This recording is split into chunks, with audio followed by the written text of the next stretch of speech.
आइए जानते हैं आज की कुछ प्रमुख अंतर्राष्ट्रीय खबरों को। पहले एक नजर आज की हेडलाइंस पर। मोदी भाजपा और आरएसएस से नहीं डरता, पाकिस्तान विदेश मंत्री बोले भारत में मुसलमानों के साथ भेदभाव हो रहा, पीएम को कहा था कसाई। पीएम मोदी ने लेट पहुंचने के लिए त्रिपुरा के लोगों से मांगी माफी, 2 लाख से ज्यादा लोगों को मिले नए पक्के घर, जाने क्या बोले प्रधानमंत्री। भारत जोड़ो यात्रा का 14वां दिन, 2 घंटे देरी से शुरू हुई यात्रा, धर्म गुरुओं से राहुल गांधी का संवाद। आईएनएस मोरमुगाओ मिसाइलों को मार गिराने वाले भारतीय नौसेना के इस विध्वंस के बारे में जाने 7 खास बातें। झारखंड के साहिबगंज जिले में महिला की हत्या, शव के 50 से अधिक टुकड़े करके फेंक। 11 प्रवक्ता और 5 सहायक अध्यापकों को मिला नियुक्ति पत्र, विधायक बोले जिम्मेदारियों का निष्ठापूर्वक निर्वहन करे, शिक्षक करता है समाज का निर्माण।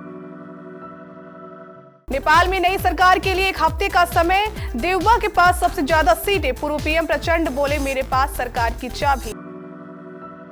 21 साल बाद मिसेज वर्ल्ड का ताज भारत को, 63 देशों को पछाड़ कर जम्मू कश्मीर की सरगम कौशल बनी विजेता। अवतार 2 ने ध्वस्त किए बॉक्स ऑफिस के रिकॉर्ड्स, सिर्फ 2 दिनों में 100 करोड़ का कलेक्शन किया। और एक क्रिकेट का भगवान तो दूसरा फुटबॉल का, मेसी तेंदुलकर का ये अदृश्य रिश्ता आंखें नम कर देगा।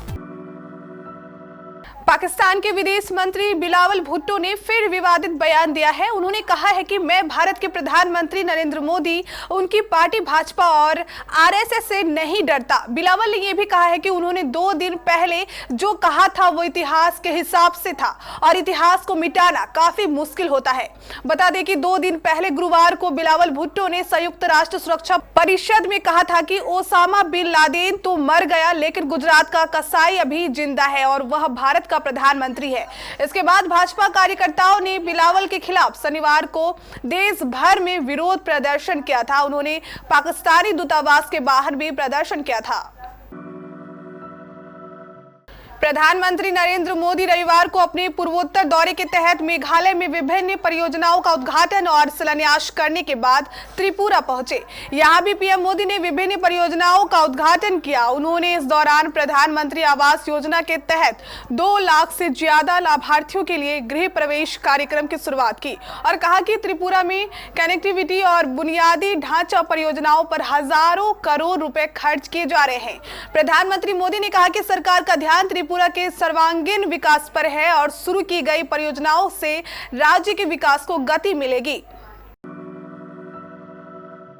कांग्रेस के पूर्व अध्यक्ष राहुल गांधी की ओर से निकाली जा रही भारत जोड़ो का 14वां दिन है। 17 दिसंबर को 1 दिन के ब्रेक के बाद यहां आज सुबह दौसा के कालाखोह से शुरू हुई। हालांकि यात्रा आज अपने निर्धारित समय सुबह 6 बजे से 2 घंटे देरी से हुई है।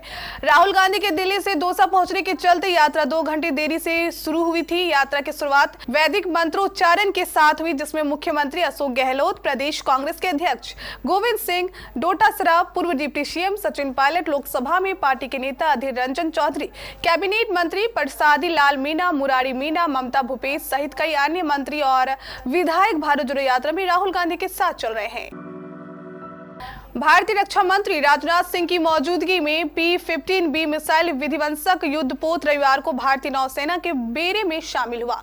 मुंबई में हुए एक समारोह में रक्षा मंत्री ने इस युद्धपोत के बारे में कहा कि ये भारत में बनने वाले सबसे शक्तिशाली युद्धपोतों में से एक हैं और ये समंदर में भारत की क्षमताओं की बढ़ोतरी करेगा। उन्होंने कहा, Mazagon dock ship building limited का बनाया गया ये युद्धपोत देश की रक्षा उपकरण तैयार करने की देश की काबिलियत का बड़ा उदाहरण है। इसमें शक नहीं है कि आने वाले वक्त में हम न केवल अपनी जरूरतों के लिए बल्कि दुनिया भर की जरूरतों के लिए भी युद्धपोत बनाएंगे। झारखंड के साहिबगंज जिले के बोरिया थाना क्षेत्र में दिल्ली के श्रद्धा वालकर हत्याकांड जैसी घटनाएं हुई हैं। रूबिका पहाड़ी नामक महिला की हत्या करने के बाद उसके शव के 50 से ज्यादा टुकड़े करके अलग अलग जगह फेंक दिए गए थे। शनिवार की देर शाम बोरिया संथाली में निर्माणाधीन आंगनबाड़ी केंद्र के पीछे से मानव के पैर का टुकड़ा मिलने के बाद पुलिस हरकत में आई। पुलिस की छानबीन में दिलदार नामक युवक का नाम सामने आ रहा है, जो कि रूबिका का पति है।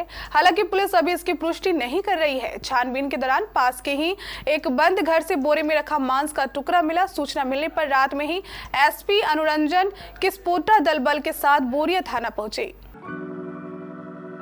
चंदौली के पॉलिटेक्निक कॉलेज परिसर स्थित एनआईसी में रविवार को नवनियुक्त 11 प्रवक्ता और 5 अध्यापकों को नियुक्ति पत्र दिया गया। इस दौरान सीएम योगी आदित्यनाथ ने सभी को लखनऊ से ऑनलाइन संबोधित किया।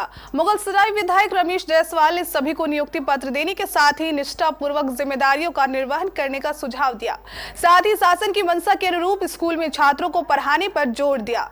उन्होंने कहा कि केंद्र और प्रदेश की सरकार लोगों को रोजगार के अवसर प्रदान करने के साथ ही योग्यता के अनुरूप सरकारी नौकरी भी दे रही है। देश और प्रदेश में बेरोजगारी की दर को कम करना सरकार की प्राथमिकता में शामिल है। कृषि, स्वास्थ्य, शिक्षा, बुनियादी ढांचे को मजबूत करने के लिए सार्थक प्रयास हुए। नेपाल की राष्ट्रपति विद्या देवी भंडारी ने सरकार बनाने के लिए पार्टियों को 1 हफ्ते का समय दिया है। पार्टियों को 25 दिसंबर सुबह 11:15 से पहले सरकार बनाने के लिए दावा करना होगा। नवंबर में हुए चुनाव में प्रधानमंत्री शेर बहादुर देउबा की नेपाली कांग्रेस को सबसे ज्यादा 89 सीटें मिली। हालांकि पूर्व पीएम और सीपीएन माओवादी सेंटर के अध्यक्ष पुष्प कमल दहल प्रचंड भी पीएम पद के लिए दावा कर रहे हैं। शनिवार को प्रचंड ने देउबा से मिलकर नेपाल का नया प्रधानमंत्री बनने की इच्छा व्यक्त की।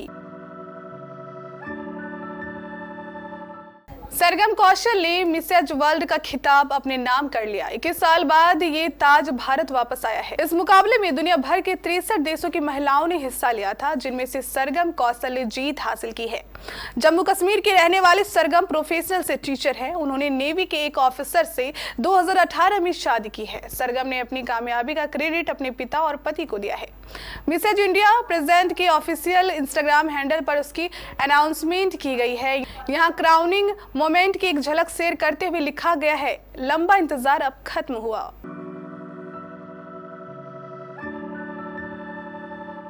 अवतार ने इंडियन बॉक्स ऑफिस पर ताबड़तोड़ शुरुआत की है। फिल्म ने पहले दिन 41 करोड़ का कलेक्शन किया था। अब जो रिपोर्ट आ रही है उसके हिसाब से फिल्म ने दूसरे दिन करीब 45 करोड़ की कमाई की है। ग्रॉस कलेक्शन की बात करें तो फिल्म ने 2 दिनों में 100 करोड़ की कमाई कर ली है। उम्मीद है कि फिल्म अपने पहले वीकेंड पर 130 से 140 करोड़ का बिजनेस कर सकती है। फिल्म को लेकर ऑडिशंस के बीच गजब का उत्साह देखने को मिल रहा है। करीब 2000 करोड़ के बजट में बनी इस फिल्म की पंडितों से लेकर क्रिटिक्स तक तारीफ कर रहे हैं।